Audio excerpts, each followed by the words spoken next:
बिस्मिल्लाहिर्रहमानिर्रहीम। अस्सलामुअलैकुम। आप देख रहे हैं 1 बाय 1 न्यूज़ HD।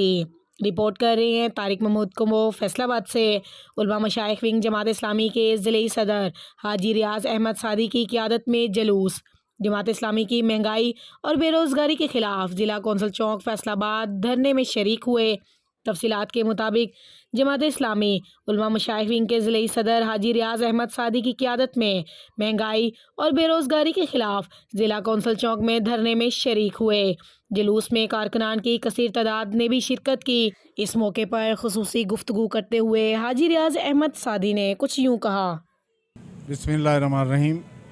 धरने का मकसद ये है कि लोगों के साथ इस वक्त चीख रहे हैं, बेरोज़गारी भी है और महंगाई भी अरूज पे है। इसके लिए मोहतरम अमीर जमात इस्लामी पाकिस्तान ने धरने का ऐलान किया था। यहाँ वो आ रहे हैं, इंशाअल्लाह अज़ीज़ हम उस धरने के अंदर शरीक हो रहे हैं अपने उलमा मशाइख विंग सारे अफराद को लेकर के, तो ताकि गवर्नमेंट को ये पता चल सके कम अज़ कम कि भाई जुल्म हम बंद करें।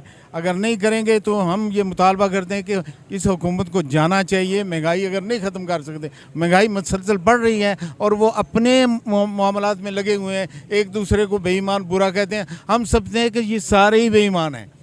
जी बिल्कुल, सादी साहब का कहना है कि हुकूमत होश के ना ले और आम आदमी को रिलीफ दे। जी ताज़ा तरीन अपलोड्स की नोटिफिकेशन हासिल करने के लिए हमारे चैनल को सब्सक्राइब करें और साथ में दिए गए घंटी के निशान को दबाना ना भूलें।